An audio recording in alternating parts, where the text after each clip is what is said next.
True life and music history. The Ants, Human Stars podcast. With your hosts, Caleb and Digo. Are you ready? Steady. Go.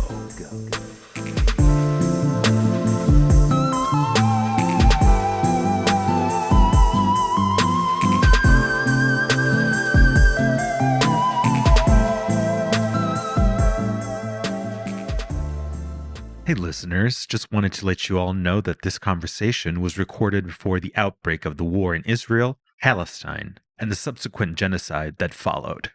We here at Ants, Humans, and Stars are opposed to the segregation of groups for any reason, especially for race, religion, and sexuality. What is happening in Palestine is not okay and hasn't been okay.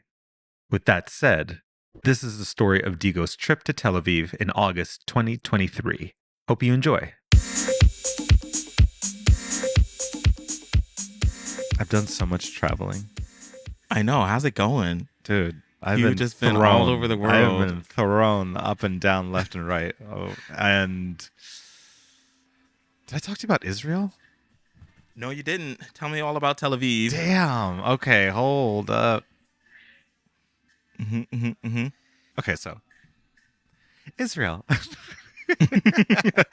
Had to go to Israel for work. It was a unique experience. First and foremost, it's hot. Yeah. That's what yeah. I'm like walking in the shadows. Oof. You know, they're like, you should go out to the beach. I'm like, in this heat? Does it have a cover? I mean, like, seriously, I tried one day, like, okay, I'm going to go to the beach, but I didn't I brought my swim shorts that are like also nice and cozy to walk in anyway, but I didn't bring a towel. I didn't bring like any of the things I would need because I knew I wasn't getting in. Like I knew it because I'm getting up to the beach. That's very beautiful and everything. It's just like the Mediterranean. It's Mediterranean, so beaches. I am dripping, just dripping with sweat, which you would think that would be like, oh, let's get in the ocean. Girl, I'm not an idiot. I don't think, I'm not blind to part 2 of going in the ocean. You got to get out. And there's sand. And it gets and then everywhere. I'm going to sweat exactly the same amount going right back home. And then what? Shower. I mean, I don't want to do that. I didn't want to do that, Caleb. I didn't want to. I was like, no, I'm just going to sweat this out. I don't blame you. I was sweat this out. I'm not going to go. No. I went at night. There. Solution. It was fine. But I'm also kind of scared of night swimming. Yeah. Mm-hmm. Not for people, but the other things that live in the water. Exactly. That like to come out at night. Oh God, I know. That's the only thing I think of. So other than that, the food is amazing. Nice. Okay. Did you have like I had to cut you off. Did you have like authentic food? Okay. Pretty much like, of course there's always a Burger King. And like there's ways to like deviate and have some not Middle Eastern / Jewish food, but it would be an effort. Like it's all around restaurants and everything. Everything is just. I mean, this is like a first experience for me. I know Europe. I don't know. Well, I've been to Turkey once, but it was just one night. Okay. I didn't get to really experience it. But this is my first real experience of the Middle East, and it was quite different in all things. But yeah, the food, number one. Like you're basically eating, Jewish and halal, which is there's like Muslim, Islam, obviously hugely present. And they have their cuisine, and then there's the Jewish food and their cuisine. And it's sort of like, you go to Central America and there's like food from Honduras and food from Guatemala. And it's like, oh, those are 2 different cuisines. And one's like, aren't you both Mexican? You know? Yeah. It's like, yeah, like, no. There's obviously major differences. I'm just exaggerating, but in the end, we're in the neighborhood of the same types of foods, like falafel and pita breads and spinning meats and the meats. They have good meats. Yeah. Yeah. Well, I mean, like, think about like it's popular in the U.S. to have a Reuben sandwich, piled high on the pastrami. So I'm in Israel, so I'm in the place. It's like pizza, Italy, and then like the uses of meat, and then now I'm freaking in Israel. So yes, they are obsessed with their meat. Their meat is fabulous. Okay. Nice. Wait, can I ask really quick? What is the pop? When you say meats, is it literally just everything? Like No cow, pork. pig, chicken? No pork. Oh, No one does the pork thing. Okay. I don't think, because there's Okay. too much, like everybody's like, no pork. Yeah. Okay, so it's just like beef and chicken, Beef mainly? and chicken and lamb. Ah, that's right, the lamb. Okay, Mhm. ooh, I could get down with that. Yeah. No, it's very like, Oof, and because there's this I want the some. care of the food in general, like, on one side it's like, oh no, it can't be these dirty animals. It's got to be the clean animals. And then on the other side is like, it can't be these unblessed animals. It's got to be these blessed. It's like crazy about there's this obsession with meats in general and how they're prepared and whether or not God lets them eat them. Well, does that? Well, I have to say then, does that make it a little better? I As think opposed so. to here in America, where Because we just there's an like extra they just like filter. just throw everything. Yeah, Yeah, exactly. yeah, that's what I. Yeah, That's what what I it mean. is. There's an extra filter. I don't think I could, obviously, I'm be talking on my ass, but there's sort of like, since there's this extra attention from the religious angle, that's just extra attention. That, whatever, it's somebody else looking at a product and being like, so it's like, this can't be good enough for God. We can't sell this. No. If it ain't good enough for God, it ain't good enough for me. So, but getting to and from Israel. Okay. Girl, here we go. I wanted to start with all the good stuff. I mentioned all the good stuff. Well, yeah, it was hot, but it was actually nice. I mean, hey, whatever. Good food, lots of places to walk around. It was really cool, Tel Aviv. I would recommend it to go. Getting there. I'm a Salvadorian born, raised in the U.S., in Barcelona, to fly to Tel Aviv, and if there ever was a flag for them, that's a flag. They were like, oh, this is me at the airport at the counter to check in and get my boarding pass. They have like these agents. They're just people who work for the airline, but they're like specifically designed to like buzz around and ask questions from people. They say me, and they're immediately just like mosquitoes. Mosquitoes love me. Everywhere I go, I'm always fresh meat, and they're like, "I'm gonna eat you They're alive." Ooh, somebody new. He ain't been here in a while. He got a little USA taste to him. Yep. He extra sweet. Exactly. So A hint of Popeyes? This is what my cousin was talking about. Okay, wait. Let me parentheses in this. There's another Popeyes, and it's good. Wait, what? Remember I told you there was a Popeyes in Barcelona? Yeah. But it was shit. And it wasn't good. Uh-huh. But there's another one now, and it is good. I can't make these explanations. Do they have biscuits? I don't. No. Still, this biscuit thing is a missing. Both here, the two stores here now, and then the one in Valencia does not have biscuits. But the one in Valencia and the one here, one of them, there it is. So I don't know what's going on with the other one. When I tell you, I ordered a chicken sandwich for them, and they literally gave me a square patty, like you would get in the frozen section at Giant, and make a frozen chicken sandwich patty. Yeah, that's what it was.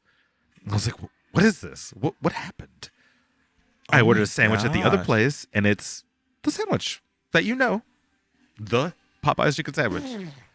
That Popeyes is fake. They literally somebody bought the sign and everything. They said until we get shut down, we're gonna run this thing. They gave you a chicken patty. Yes, No. girl, I am not lying. That's what happened. Oh my gosh. Everything back there is It's frozen. just fake. It's just fake, Just fake and frozen. It makes no sense to me. And it's They not were like they printing off the bags Yep. and stuff at home. Yep. I should have looked extra careful at the sign. It was like Popeyes with 2 P's. Exactly. IES. Oh my gosh. Um, Wow. I was gonna say.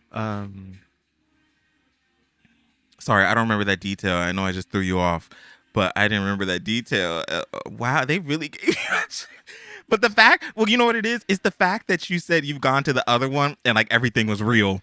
Yeah. And so I'm just like, that's an implant. That's a setup. What is going on? Unforgivable. Oh, that's what I was gonna say. It's not like there aren't other chains. This is my biggest beef. I'm like, I understand that we're in a foreign country, but every other business here in Spain is you go to the McDonald's, it's the McDonald's. You go to the KFC, it's the same shitty ass KFC, that wet ass fried chicken, that doughy, Exactly, wet. Yes. wet, disgusting slop of chicken. And best, and I'm so proud, Five Guys. Five Guys is rampant here. It's disease. Interesting. It's everywhere. Okay. And it's also, by the way, Five Guys is worldwide. It's getting into airports. It's getting to, because they're in the airports. They're like, we need this shit, and they're having such a success. You should I go. don't ever go to Five Guys. You should go. I know, but I don't. Because I never eat burgers, even though they're great. I need to have one, but I never go there. I want to say really quick though. What do they have at the McDonald's in Spain that they don't have here? Because Nothing. Oh, really? Because when we went to we didn't go to the McDonald's. We drove by the McDonald's in Costa Rica, and they had like they had tres leches, but then I want to say they had like fried chicken or something. Well, they always like, have fried chicken at McDonald's, right? Isn't that a thing now? No. McDonald's just have fried chicken? You get some fried chicken nuggets. That's about I thought it. fried chicken was now a thing at McDonald's. I mean, I haven't been to McDonald's in years, so maybe. I don't think so. Maybe, but I don't think so. I think like this is they how did that. There was a time. Well, no. There was a time that they did like chicken wings. Like McDonald's had like wings. That's what I'm kind of thinking of, because I'm not imagining But full I don't think breasts of chicken. Okay, but I don't think that's even that. I don't think they have that anymore. Like, because people want it back. Gotcha. But yeah, no, you're asking if there's like a specialty item here that wouldn't be found, and not to my knowledge, no. But yeah, I don't do the McDonald's. I was gonna say, you're not going to McDonald's. I do the Five Guys because it's open till 3 a.m. It's always like, that's my like, oh, it's too late, everything's closed. But the Five Guys is open. Oh, let me at that little bacon cheeseburger. I really need to come see you before you leave. It's a simple thing. Uh-huh. They make the patty. It's not a pre-made patty that comes out of a sleeve and it goes into, it's a, like you have ground beef and you make the patty and then you fry it. And so it's like becoming such a phenomenon, but it's like, it's just a simple thing. It's just a simple thing. You could do this at home. You could do it at home, but I'm choosing to do it here because it got all the ingredients ready to go. And they're gonna make you pay for that lettuce. Oof. So what was I talking about before Popeyes? So what you were gonna say? Gosh, sorry, before I got us all taken off track. You were talking about the trip of getting to Tel Aviv. Oh, God. And so you're talking about the agents at the airport.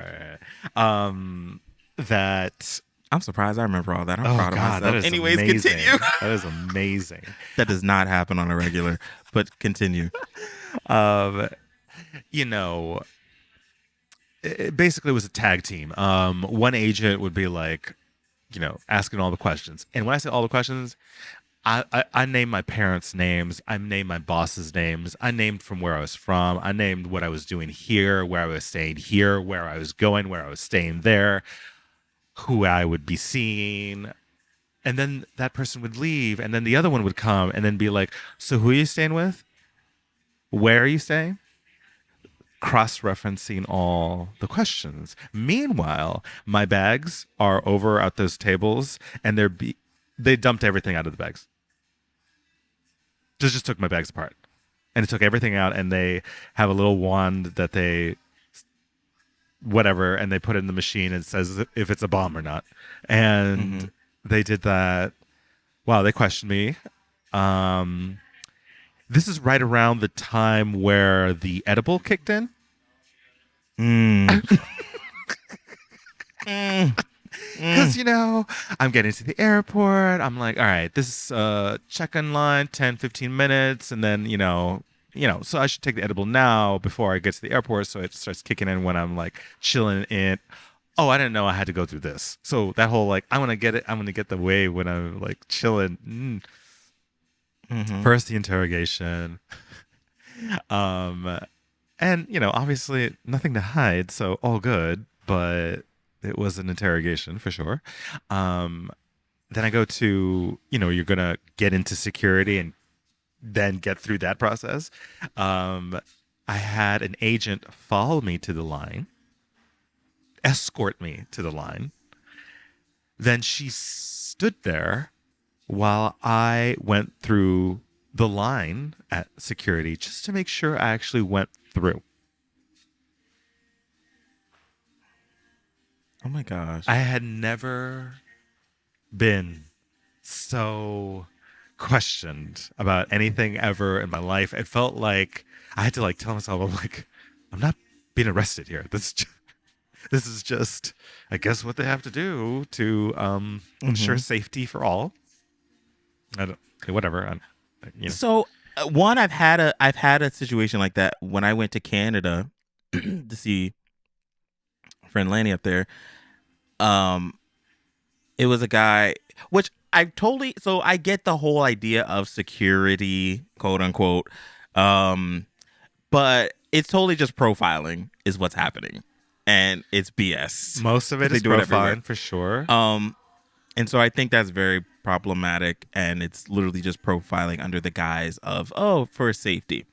But that happened, when I went to Canada, and there was like a black guy. Or he looked like he was, I don't know, maybe like Jamaican or something. And like I just talked to one of the, I don't know, the people who work there because I was asking her like how to get somewhere. And then like he comes up and is like, hey. And I'm like, hi. And he's like, where you, I think he asked, like, where are you going? Blah, blah, blah. And he was like, oh, can you come with me? And I was like, okay. And yeah, he like goes through my bag and he's like, so who are you going to see? And like, are you guys friends?